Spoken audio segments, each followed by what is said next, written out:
keadaannya semuanya? Alhamdulillah baik Bu. Alhamdulillah. Alhamdulillah Alhamdulillah baik, sehat Bu. sehat. Ya, masih semangat dalam Ramadan ini? Masih Bu. Insya Allah semangat Semangat Bu, semangat Alhamdulillah. Bu. semangat semangat. Oh, ya. Kapan mau ke kampus ini? Belum ada kabar ya? Alhamdulillah sudah pernah Bu. Oh, iya, Denis. Yang lainnya? Ya, yang lainnya. Maksudnya kuliahnya ke kampus itu mulai kapan? Belum ada pengumuman kah dari institusi? Belum ada Bu. Belum. Saya juga belum. Nah, masa satu semester nggak ketemu ya sama saya? Cuman lihat gambarnya doang itu ya. Langgih Bu. Ya wes, yuk kita mulai. Minggu yang lalu sudah semuanya pasti sudah UTS. Kalau mungkin ada yang belum, silakan japri saya untuk nyusul ya. Tadi ada satu yang lupa. Saya kasih waktu hanya sebentar, nanti habis duhur. Jadi nanti saya buka sementara khusus saja untuk yang belum. Nanti saya beri waktunya tidak sama dengan yang sebelumnya. Itu ya, karena Anda sudah lambat. Itu yang pertama. Yang kedua, sebelum UTS kita belajarnya kan tentang learning. Kita sudah belajar tentang sebelumnya searching, reasoning, kemudian planning itu hanya seperti membuatan rencana atau project, backgroundnya secara step by step. Kemudian kita yang paling susah adalah yang di proses learning, yaitu pembelajaran secara learning itu berarti belajar. Nah, itu belajar itu lumayan agak lebih rumit daripada yang sebelumnya. Oke, sebelumnya saya share dulu ya. Sebelumnya itu ada pertanyaan tidak tentang pendahuluan dari jaringan saraf tiruan. Silakan. Kalau tidak bisa bicara melalui istilahnya tidak bisa lewat mikrofonnya, tidak bisa lewat chat ya. Saya ingin tahu kemarin itu sudah dipelajari belum? Kan nggak ada tugas, nggak ada apa-apa. Hanya saya minta untuk belajar, dipelajari bisa apa enggak. Ayo silakan jawab. Apa belum dibuka? Belum Bu, dibuka. Ayah Hatlaan. Halo, masih semuanya di situ kah? Screen share-nya sudah sampai? Sudah Bu. Kita tampil. Sudah Bu. Ya, itu tentang jurnal ya. Jadi kalau nanti ada tugas tentang jurnal, misalkan saya minta untuk mencari algoritma. Contoh aplikasi algoritma ini di jurnal, misalkan. Nah, berarti Anda dipakai di Explore atau yang jurnal yang lain, atau bisa di Google yang open access. Nah, kalau ini nggak open access. Oke. Minggu yang lalu pendahuluan tentang learning itu sudah. Sekarang saya ingin mengulang sedikit tentang jaringan saraf tiruannya. Apakah ada yang ditanyakan tentang jaringan saraf tiruannya ini?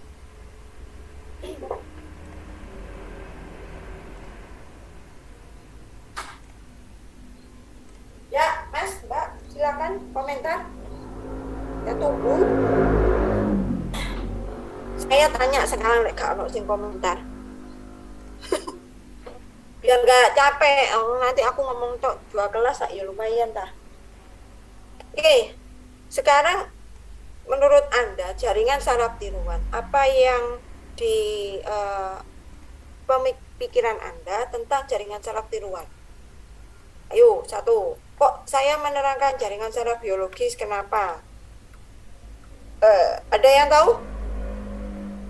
Saya Bu. Oke, silakan. Jaringan saraf tiruan itu di AI, yang di PPT itu sebuah sistem pemrosesan informasi yang didesain untuk menirukan cara kerja otak manusia dalam menyelesaikan suatu masalah dengan melakukan sistem learning atau proses pembelajaran melalui perubahan sistemnya.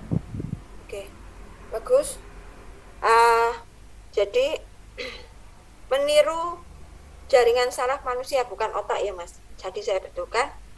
Ya Bu. Meniru jaringan saraf manusia. Ini di slide kita bisa melihat analogi antara JST dengan jaringan saraf biologis. Jadi kalau jaringan saraf biologis ini kan ada ini, badan sel, dendrit, akson, sinapsis dan sebagainya. Sedangkan yang JST, badan sel itu kita masukkan dengan inputan atau node-node nanti. Kemudian dendrit sendiri itu nilai inputnya. Kemudian akson itu adalah outputnya, sinapsis itu bobot. Sinapsis inilah yang menghubungkan, atau bobot inilah yang menghubungkan antara neuron yang satu dengan neuron yang lain. Atau kalau di JST nanti menghubungkan antara lapisan yang satunya dengan lapisan yang lain. Nah kalau dibuat strukturnya, JST itu seperti ini. X1, X2, X3 itu nilai input, J1, J2, Jn ini bobotnya. Kemudian sigma ini adalah unit pengolahnya. Unit pengolahnya isinya apa? Ini. Isinya adalah sigma, ada fungsi aktivasi. Nah, kemudian dikelola menjadi suatu sistem output. Nah, ini bisa masuk ke output neuron lain. Ini juga bisa masuk ke neuron lapisan yang lain. Jadi ini satu neuron saja secara JST. Karakteristiknya Anda bisa baca sendiri. Jadi intinya kalau Anda sudah paham cara kerjanya ini, maka akan paham dengan cara kerjanya JST. Jadi informasi lewat ini ke badan sel, terus ke inti sel, diolah di tempat permosesan, kemudian disampaikan melalui sinap ini ke neuron lain. Nah, seperti itu ya caranya. Sama juga, kita itu menerima inputan, misalkan Anda digigit oleh nyamuk di lapisan kulit paling luar. Di bawah lapisan kulit, itu kan ada saraf-saraf yang lain, yang berjuta-juta atau bahkan berjuta, yang bisa memberikan informasi. Anda akan merasakan sakit di bawah kulit kan. Nah, seperti itu akan menjalar terus, di proses informasinya akan disampaikan ke otak. Otak akan memberikan respon. Berarti responnya apa? Kalau Anda nggak terganggu dengan hal itu, misalkan tidak sampai menyakiti, Anda akan membiarkan itu dan biasanya tidak terasa sampai nyamuknya gebuk. Ya kan? Betul? Betul apa enggak? Nah, kalau Anda terasa, otomatis refleks Anda, tangan Anda akan memukul di tempatnya nyamuk itu. Nah, itulah respon yang diberikan dari otak kita untuk menyampaikan saraf-saraf yang ada pada sel tubuh kita untuk melakukan gerakan itu tadi, memukul dengan menggunakan tangan. Nah, sampai seperti itu. Nah, JST juga sama. Bekerjanya seperti itu. Makanya ada unit pengolah pemroses ini. Nah, inilah yang memberikan nanti informasi, menyampaikannya ke lapisan lain sampai pada outputnya. Oke. Arsitekturnya, karakteristiknya Anda pasti sudah baca. Ada hubungan antar neuron, kemudian penentuan bobot, ada fungsi aktivasi. Fungsi aktivasi itu yang mengolah. Nah, JST-nya ini kalau arsitekturnya itu ada dua sebenarnya. Dua model. Ada yang namanya ini tunggal, dan ada yang namanya jamak, banyak lapis atau multi. Kemudian ada yang kompetitif. Ini jarang sekali digunakan, ini tingkatnya sudah advance. Jadi saya hanya membahas yang tunggal dan lapisan banyak saja. Single layer berarti gambarnya seperti ini ya, langsung ke gambar aja biar jelas. Jadi nilai input, ini node. Node ini ada pada lapisan input, kemudian lapisan output. Jadi kalau single layer itu hanya ada lapisan input sama lapisan output. Itu ya, perlu diingat ya. Clue-nya adalah kalau single layer dia hanya lapisan input dan lapisan output. Kemudian nilai inputnya ada, dan ini node-nya ada di lapisan input. Ini dinamakan neuron. Nah, biasanya berapa lapisan inputnya? 1 misalkan. Neuronnya di lapisan input berapa? 3. Kenapa kok 3? Sebanyak nilai inputnya. Paham ya? Oke, lapisan output itu neuronnya ada berapa? 2. Karena apa? Di sini ada 2 node. Di situ sebagai keluaran dari nilai lapisan output. Tempat lapisan nilai outputnya. Begitu ya. Mas, Mbak, paham ya? Halo everybody, are you ready? Ya, Bu, oke. boleh tanya, Bu? Silakan. Itu kan bagian input kan ada 3, output ada 2. Ya, silakan. Di Mas, contoh, ya, di contoh-contoh itu kan itu. halo? Halo, Kok hilang? apakah suara saya jelas? Oh ya, Jadi gini, Bu, untuk lapisan input kan di contoh di sini itu lebih banyak daripada output. Apakah bisa oh, lapisan output itu lebih banyak daripada input? bisa. Kalau di artificial intelligence itu bisa. Sesuka kita mau desain, sesuka kita mau ngasih inputan, sesuka kita pula membuat outputan. Itu bedanya. Kenapa dikatakan artificial intelligence? Jadi ilmu artificial intelligence itu seperti itu. Misal gini, ini mau saya aplikasikan gini, untuk mengklasifikasi wajah seseorang. Misalkan Anda punya data 5 orang. Anda misalkan Anda cropping wajahnya, kemudian Anda ambil mata, kedua mata, hidung, bibir, pipi, apa ini namanya, jidat atau batuk ya, istilahnya Jawanya. Itu berarti satu orang ada berapa data, Mas? Ayo coba. Ada foto utuh, ada potongan mata, ada pipi, ada hidung, ada mulut, ada 5 ya misalkan ya. Ya. Nah, kita ambil satu data orang itu 5 data. Satu orang itu ada 5 data. Berarti kalau saya 5 orang berarti berapa data? 25. Oke, siap. 25. Itu nilai inputnya 25. Nilai inputnya berapa apa itu di situ? Inputnya Citra atau suara atau teks? Citra. Ya kan? Kan wajah tadi saya bilang. ya. Ya kan? Wajah, citra, berarti input awalnya adalah citra. Tapi nanti kalau misalkan Anda nanti belajar image processing, maka citra itu dirubah menjadi angka-angka. Nah, kalau citranya itu berwarna RGB, maka nanti ada nilai red-nya sendiri, green-nya sendiri, blue-nya sendiri. Itu ya, red, green, blue. Kemudian kalau dia hanya hitam putih, ada 2 nilainya.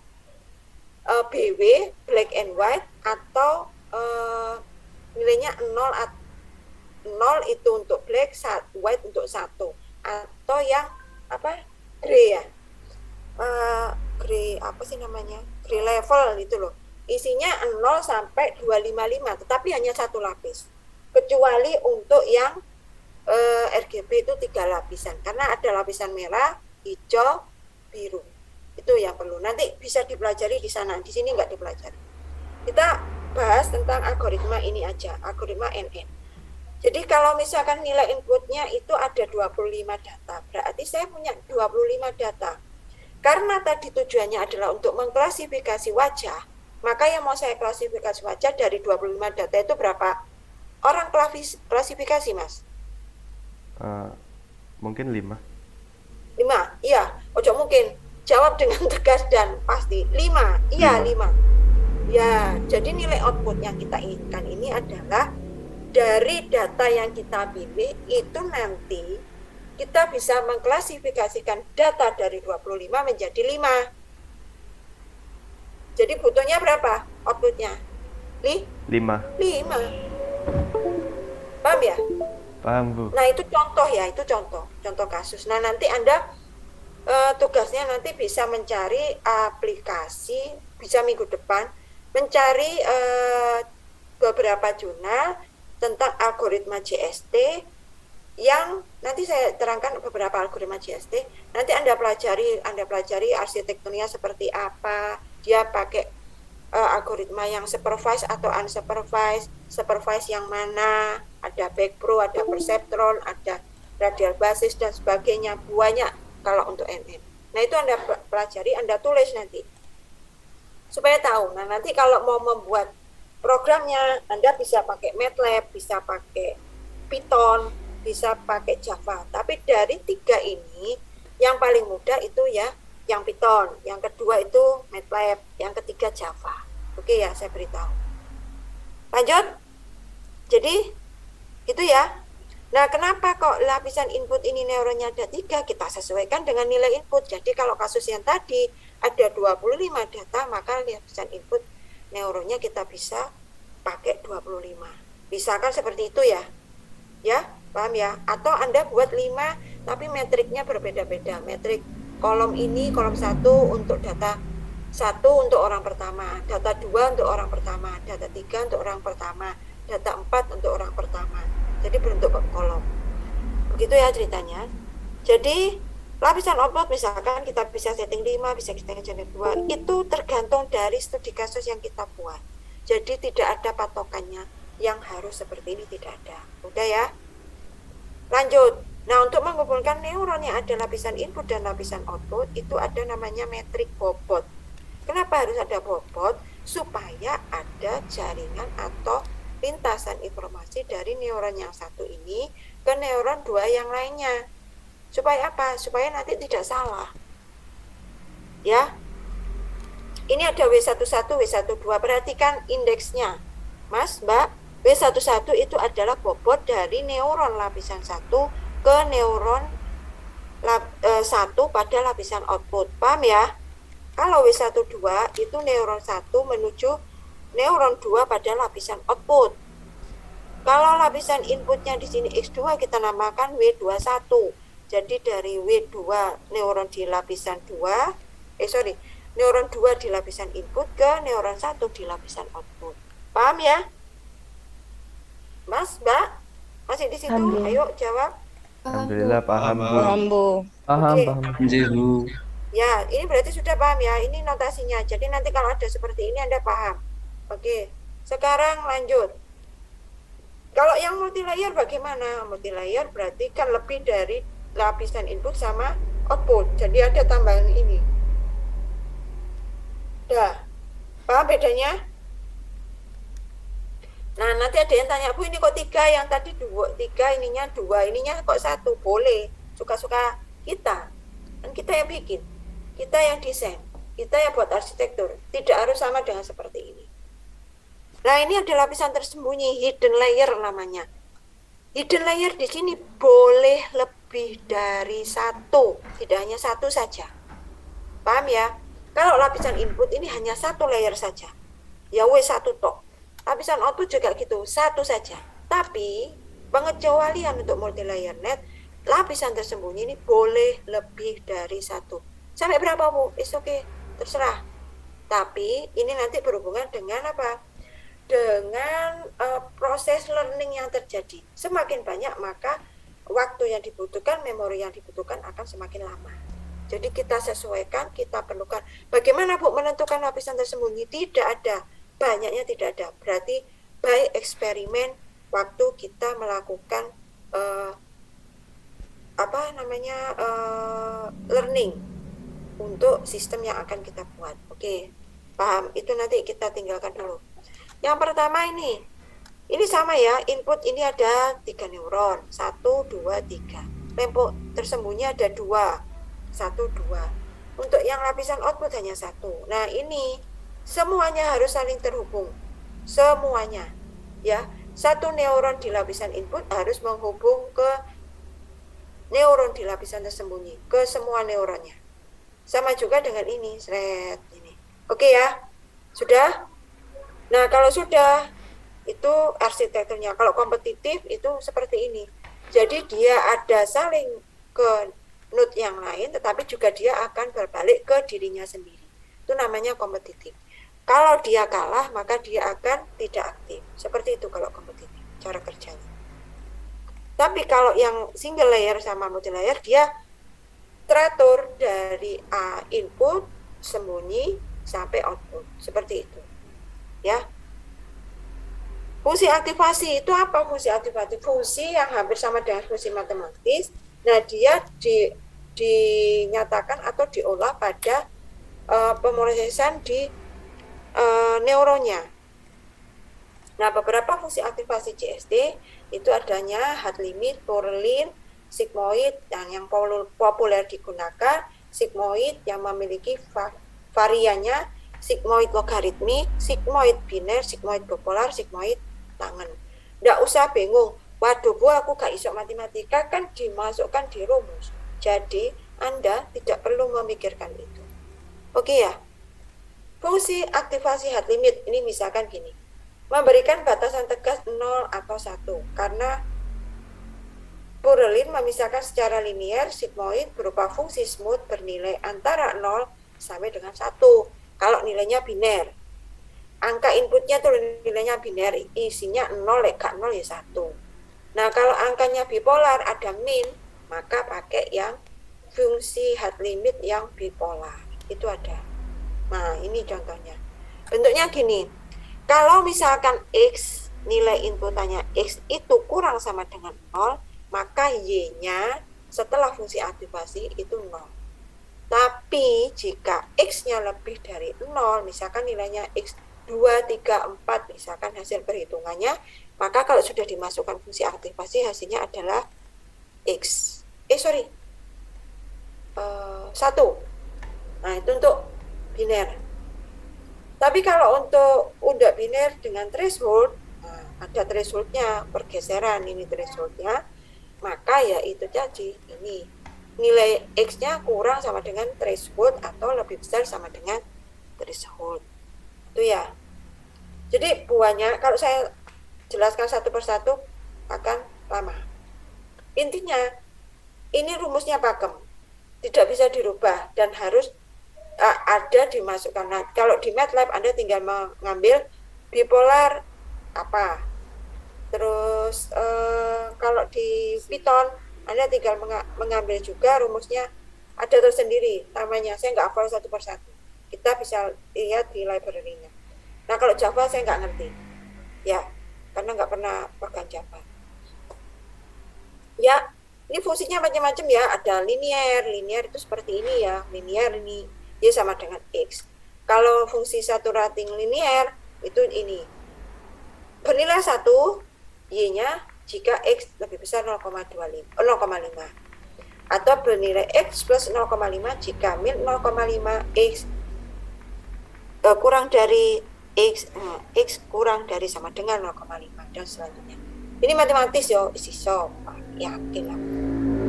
Dah, summation function ini adalah rumusan penjumlahan sebelum dimasukkan ke fungsi aktivasi. Jadi tadi ada X ya kan, ingat X itu nilai input, ada W itu bobot, nilainya ada, nah itu dijumlahkan, jumlah dari perkalian nilai input dan bobot itu menjadi summation function. Begitu ceritanya Mas Mbak. Jadi kalau contoh perhitungannya gini, saya mau buat ini, diketahui dari gambar sebelumnya nilai input X1 sama dengan 1, X2 sama dengan 2, X3 sama dengan 1. Nah nilai bobotnya, kalau di awal kita namanya proses training, ada proses testing kalau di NN itu ya. Kenapa? Karena kita harus membuat arsitekturnya dulu, baru kita mentesting. Begitu caranya. Jadi kalau membuat awal, W-nya ini bagaimana Bu? W-nya ini Anda yang setting dulu. Boleh Anda setting sama dengan 0, Anda setting dari 0,001, pokoknya antara 0 sampai 1. Itu cirinya. Ya. Oke. Karena awal ini saya setting seperti ini, maka berapa nilai output dari 1 dan 2. Nah, caranya itu kalau bekerjanya itu kita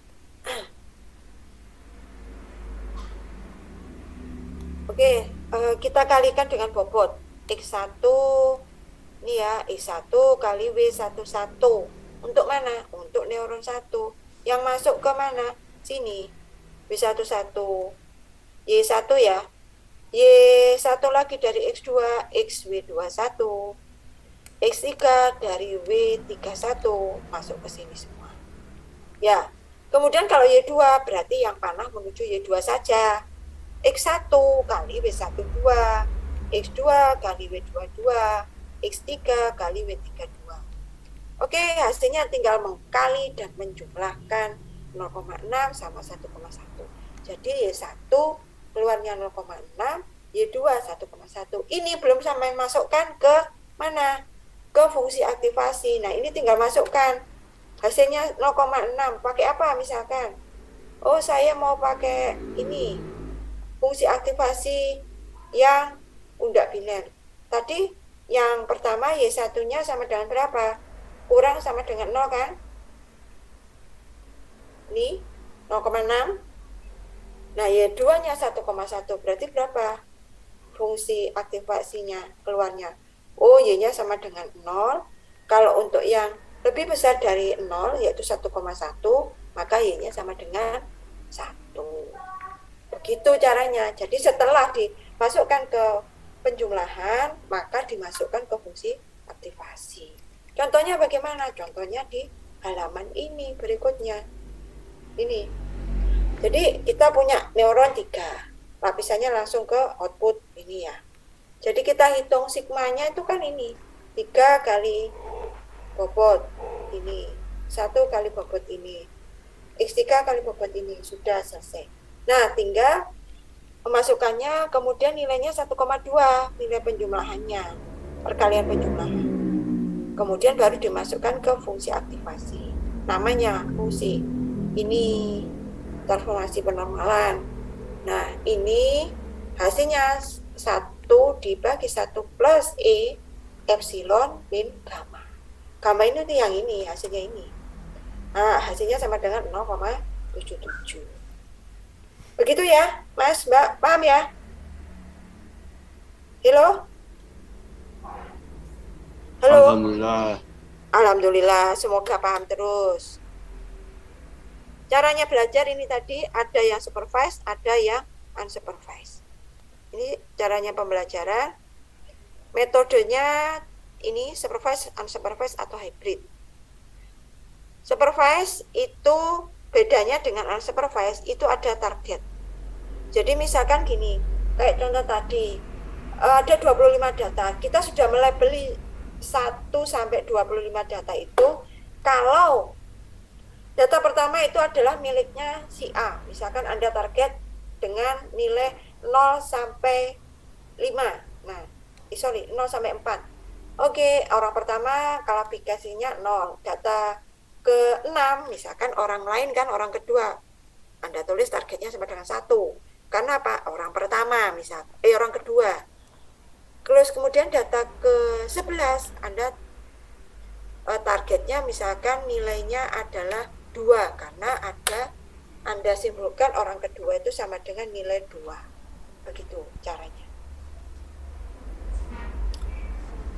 Nah, pembelajaran terawasi itu intinya jika antara hasilnya nanti di proses terakhir, kalau outputnya itu tidak sama dengan target, itu akan terjadi error.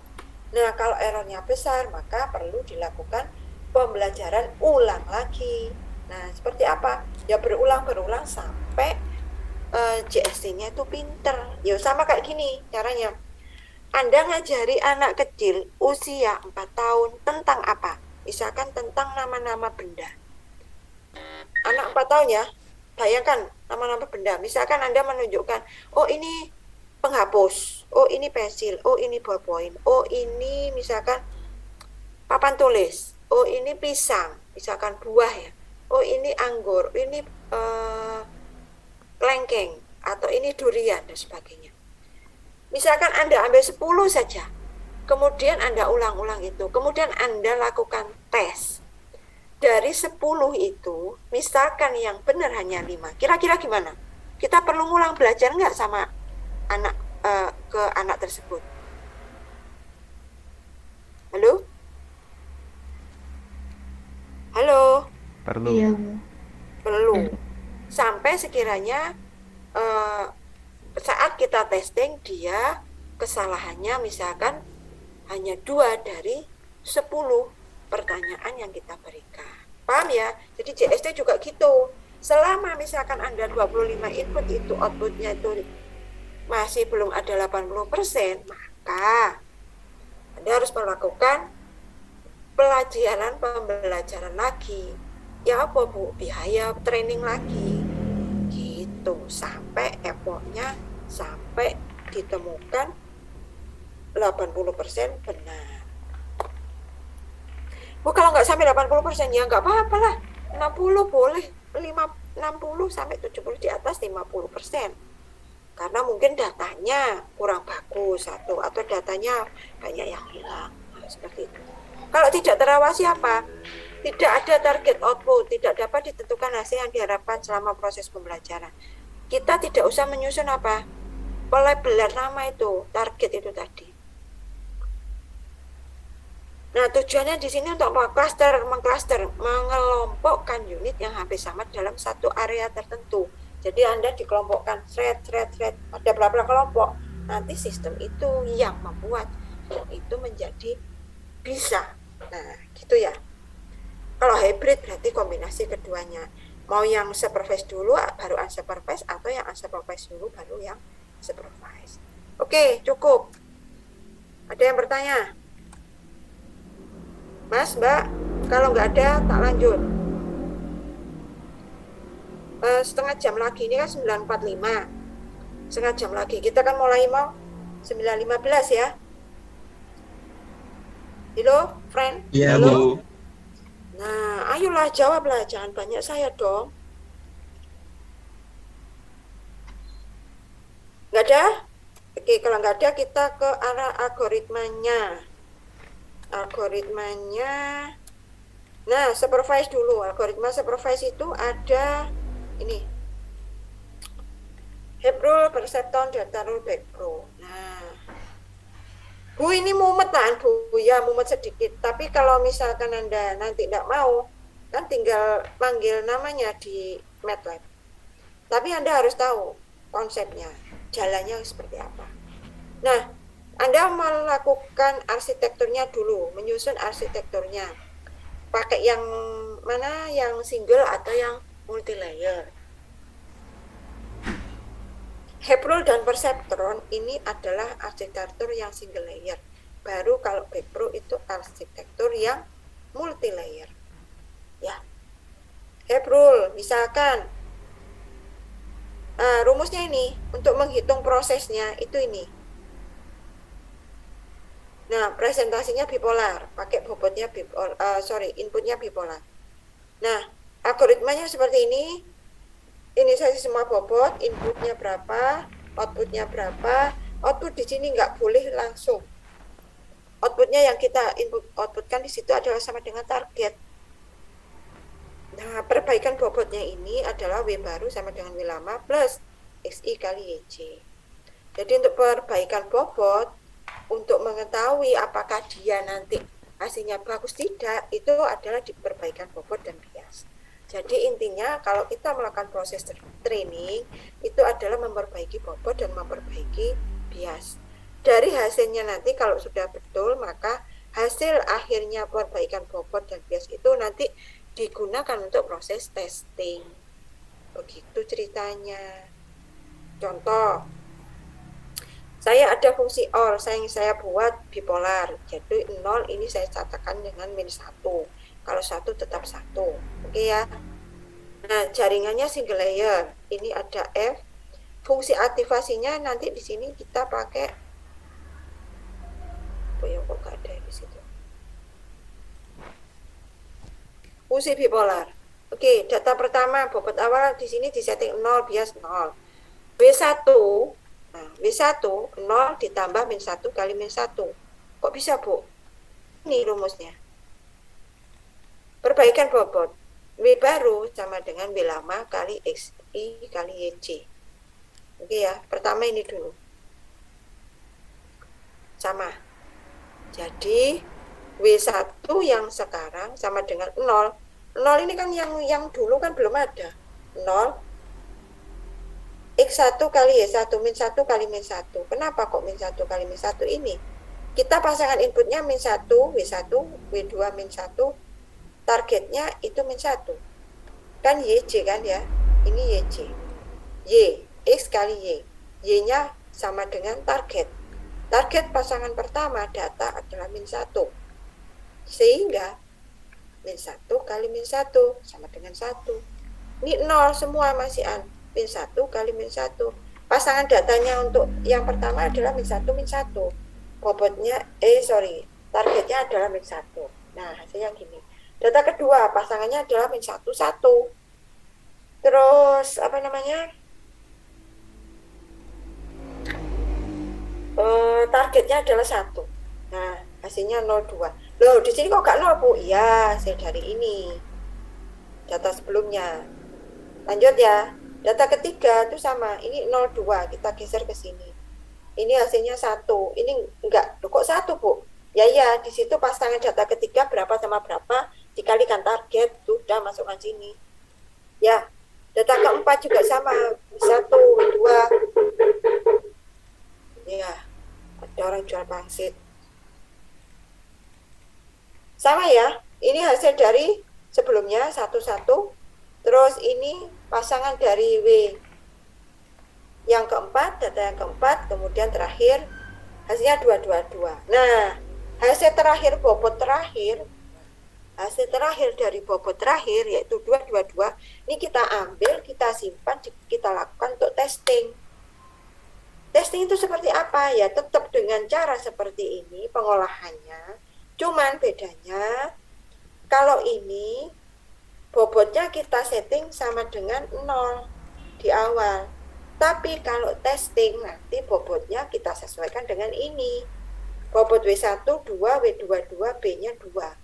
Nah, terus kita uji, kita ambil data satu pasangan data, misalkan min 1, kita masukkan Y-in-nya berapa? Y-in itu maksudnya adalah fungsi summary atau penjumlahan dari nilai input dikalikan bobot masing-masing. X1 kali W1 ditambah X2 kali W2 ditambah B. Y-nya adalah fungsi bipolar. Jadi ini X1-nya min 1.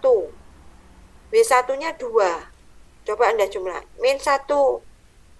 Terus W2-nya 2. Nah ini kan. Ditambah 2. Hasilnya min 2. Kemudian kita masukkan fungsi bipolar. Slide yang sebelumnya ya, fungsi bipolar. Kalau hasilnya min 2 berarti kurang sama dengan 0, maka hasilnya adalah min 1. Nah, min 1 ini ternyata cocok dengan target untuk pasangan data min 1 ini. Nah, berarti gimana? Berarti kita tidak perlu melakukan training lagi. Karena apa? Karena datanya sudah cocok sama. Jadi Y-nya keluarannya ini jaringan sama dengan target. Begitu caranya. Loh, Bu, kalau nggak sama? Nah, kalau nggak sama ya Anda lakukan proses aksi algoritma ini sampai dinyatakan hasil ini, kita ambil lagi, kita lakukan testing lagi. Kalau sudah betul, misalkan baru kita nyatakan bahwa sistemnya oke. Begitu ya cara kerjanya kalau NN untuk supervise. Jadi ada testing, ada training. Yang dilakukan dulu adalah proses training. Kita tentukan nilai input, kita tentukan arsitekturnya, kita tentukan bobot awalnya dan bobot bias awal. Itu yang harus kita lakukan. Ada yang bertanya sebelum saya ke perseptron? Insya Allah paham, Bu. Oke. Perseptron itu hampir mirip dengan yang tadi, cuman ditambahi dengan threshold. Inputnya bisa digunakan biner dan bipolar dengan threshold tertentu. Penambahan thresholdnya di mana? Pada algoritma ini. Jadi ini sama ya kayak tadi, urutannya harus seperti ini, terus cuman bedanya ini. Jika Y-nya lebih besar dari threshold, nilainya 1. Jika 0, Y-nya 0, itu min theta kurang sama dengan Y-in, kurang lebih besar sama dengan theta. Ini kok ya salah ya. Min 1, jika Y-nya kurang dari theta. Ini mestinya kurang dari sama dengan, bukan lebih besar sama dengan ya. Lebih besar sama dengan kan ini masuk ke sini. Ya. Setelah kita masukkan itu, jadi prosesnya ini dulu. Kemudian kita masukkan Y-nya ke sini. Kalau sudah, perbaiki bobot dan bias. Jika terjadi error, di mana Y tidak sama dengan T. Y itu output keluaran yang kita hitung tidak sama dengan targetnya. Nah, jika terjadi error, maka lakukan perbaikan bobot, di mana bobot baru sama dengan bobot lama, ditambah alfa kali T kali XI. Alfa itu apa? Alfa ini namanya koefisien pembelajaran atau learning rate. T itu apa? Target. XI itu apa? Nilai input. Baru sama dengan B lama plus alfa kalikan T. Jika tidak terjadi error, maka W yang baru sekarang adalah W yang terakhir. B yang baru sekarang adalah B yang terakhir. Nah, tes kondisi berhenti jika terjadi perubahan bobot dan nilai bias pada I, yang ini ya, nilai bias pada ini, yang di sini maksudnya, maka kondisi true. Namun jika bobot dan nilai bias masih berubah, maka kondisinya false. Menguap, mengantuk. Ayo yo, jok mengantuk lo yo, kayak cerita pengantar tidur nanti saya. Ya, ini contohnya sama. Kenapa kok contohnya mudah, Bu? Iya, kalau contohnya susah kok tambah susah. Tapi kasusnya bisa Anda buat untuk pengolahan suara, untuk pengolahan citra, untuk pengolahan teks, dan sebagainya. Oke ya, lanjut. Sama caranya kita tentukan arsitekturnya. Di sini arsitekturnya adalah single layer. Nah, bobot awalnya langsung 0, 0, 0, 0, 0.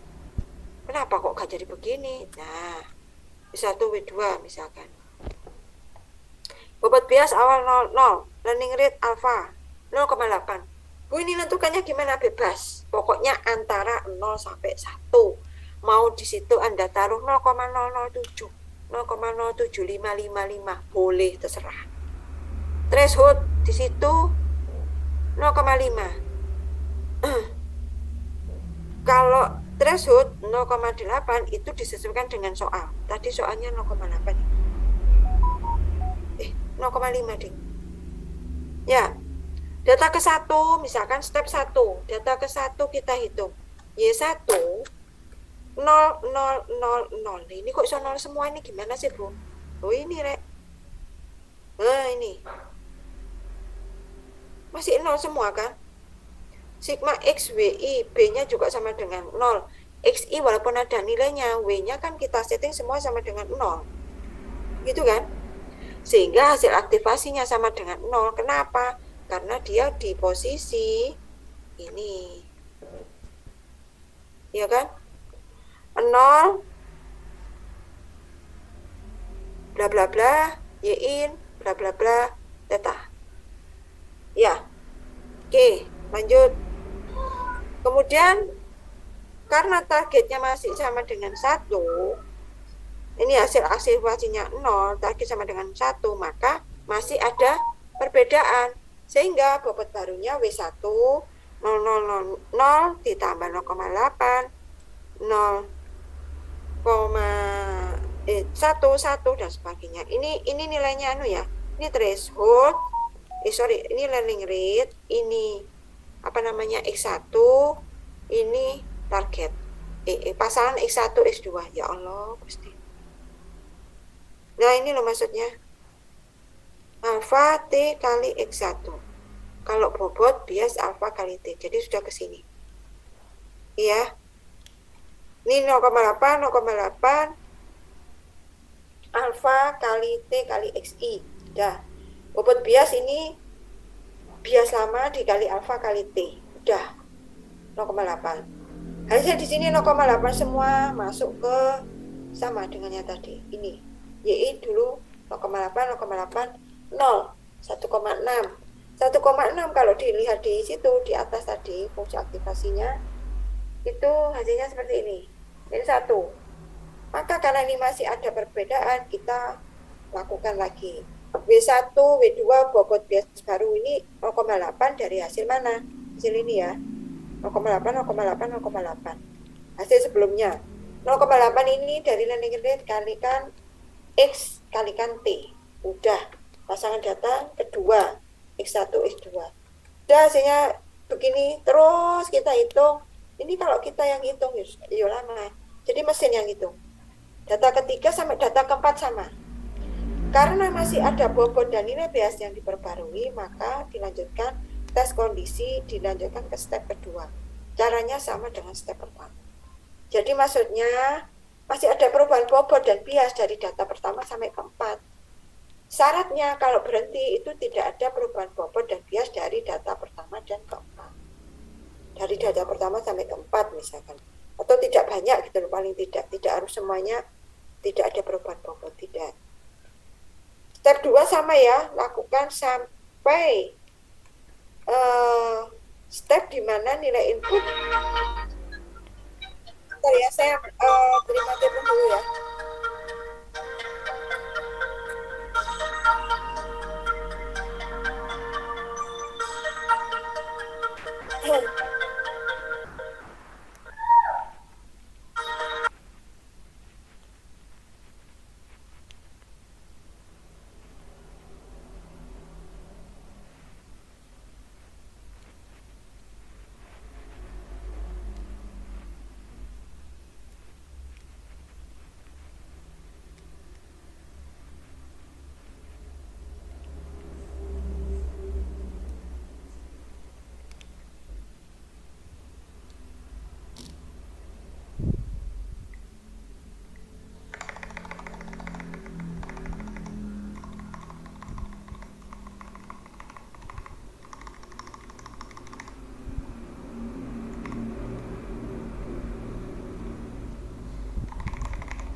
Ya, lanjut.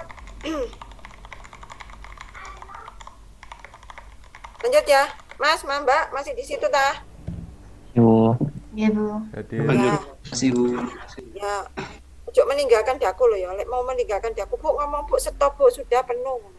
Aku juga tak meninggalkan ruangan. Ruangan Zoom ya. Ya, sudah ya. Oke, lanjut. Oh, kok delta roll? Gimana ini?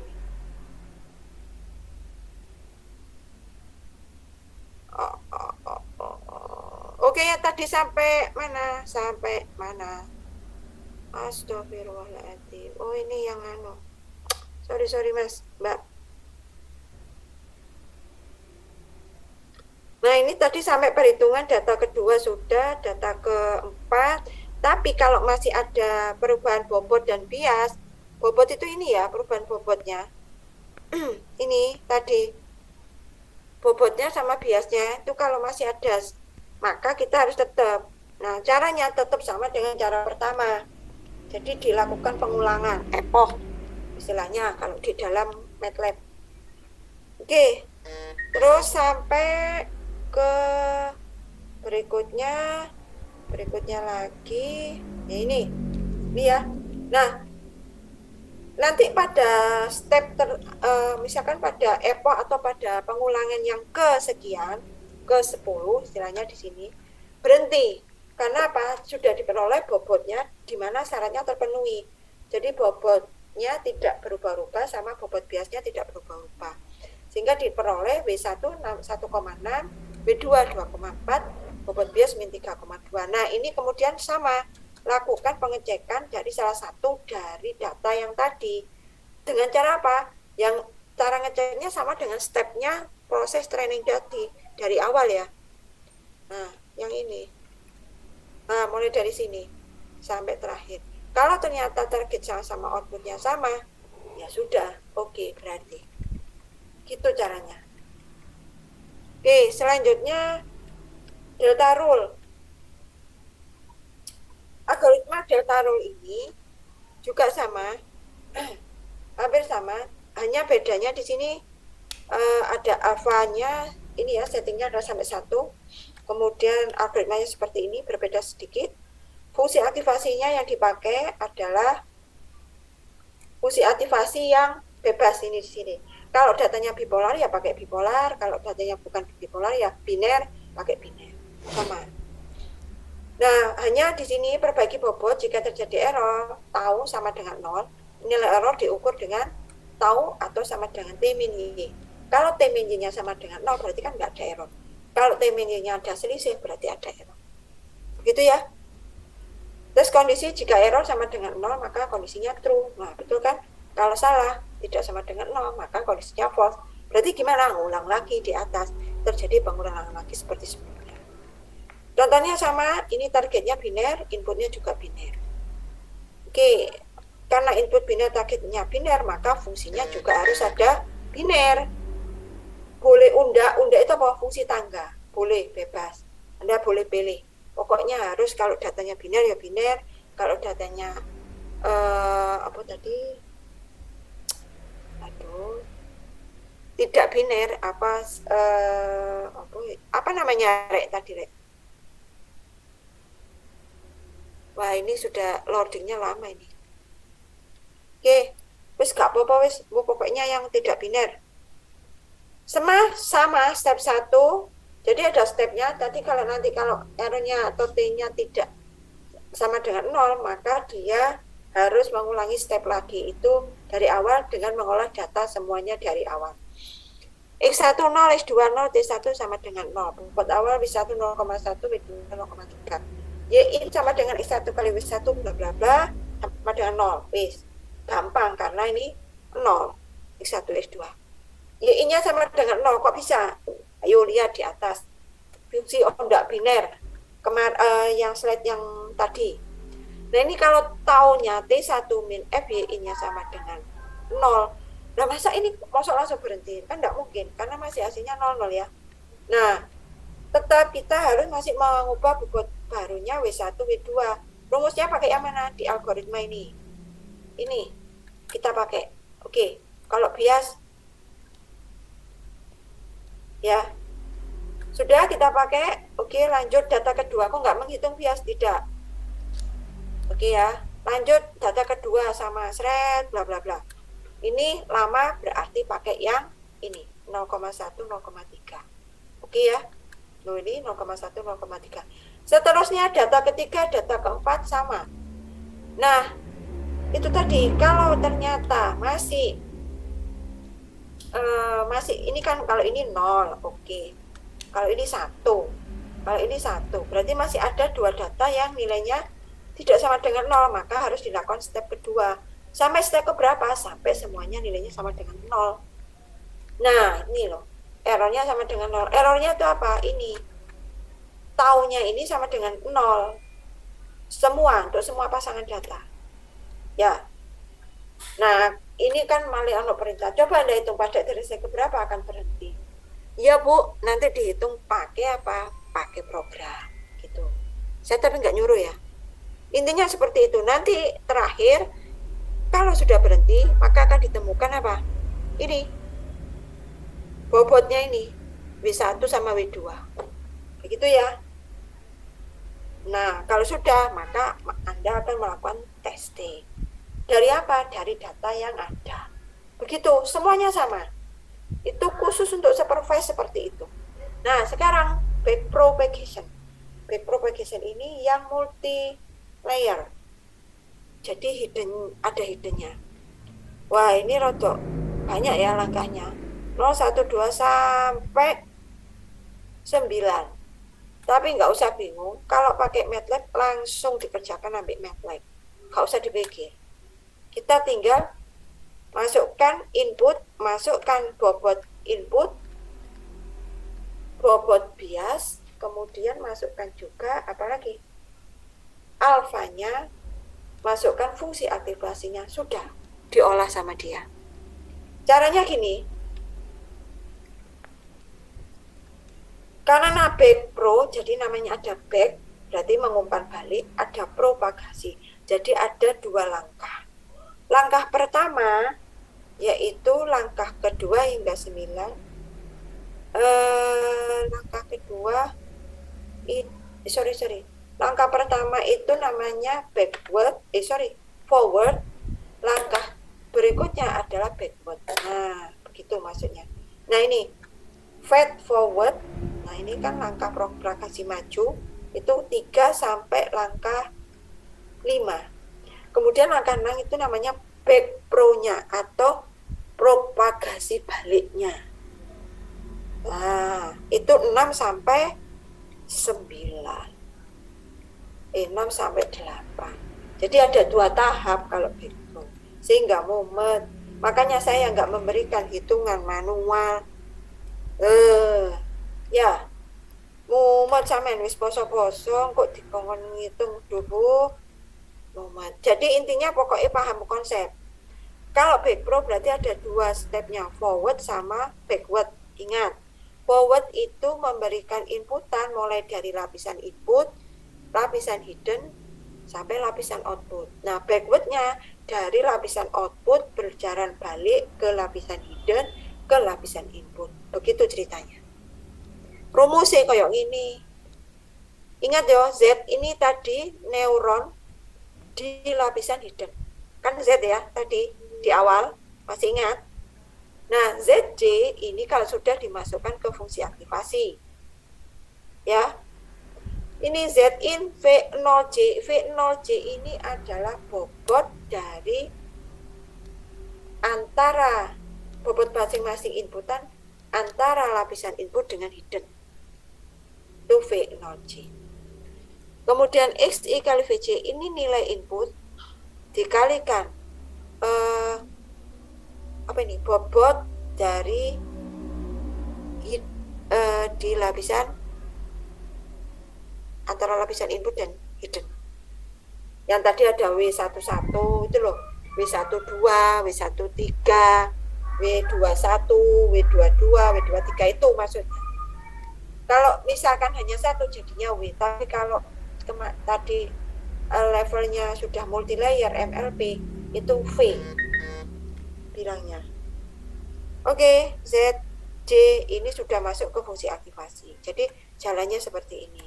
Terus unit keluaran dari masing-masing Z itu dikeluarkan lagi di fungsi di lapisan outputnya. Ini W0K Y Z.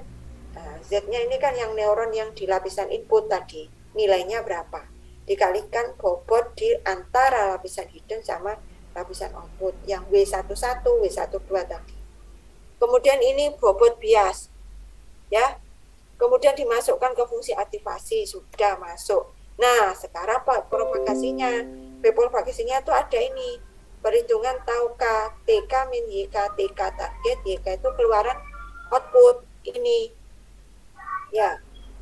Dimasukkan ke F aksen itu adalah inverse dari fungsi Y in K.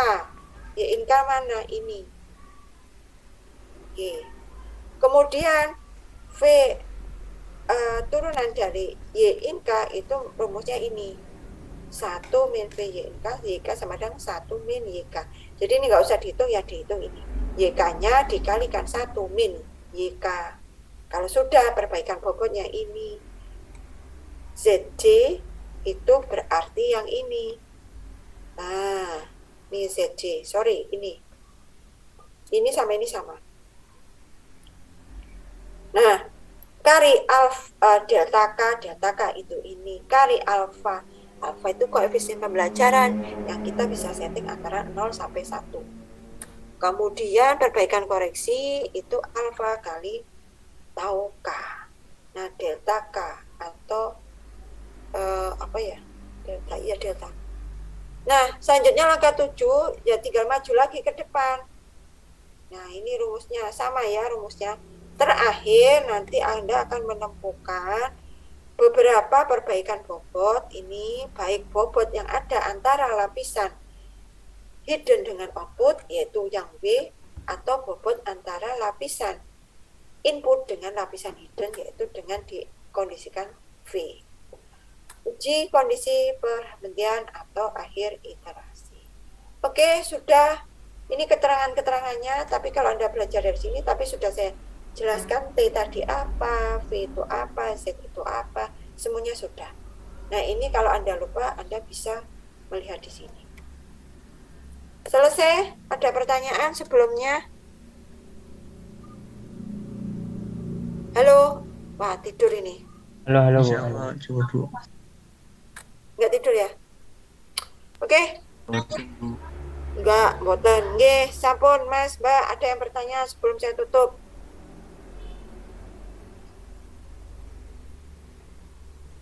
Tidak ada? Kalau tidak ada, saya akhiri. Terus bagaimana ini? Sebentar.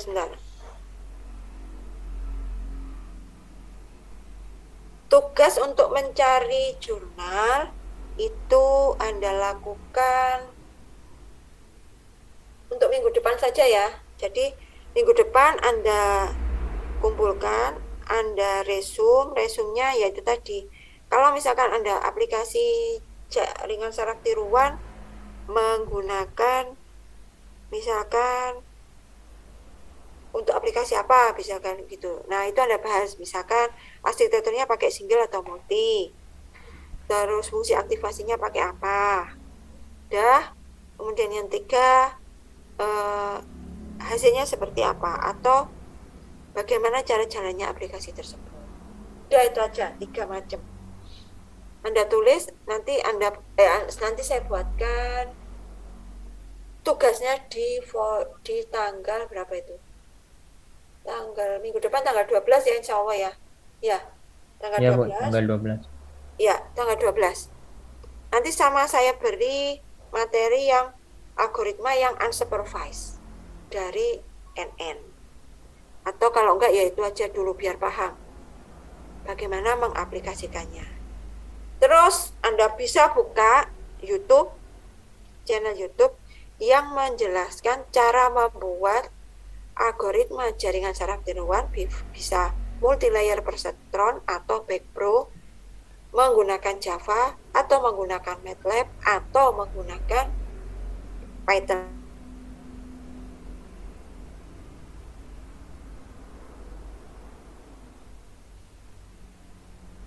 Mencari jurnalnya, Anda juga bisa membuat programnya.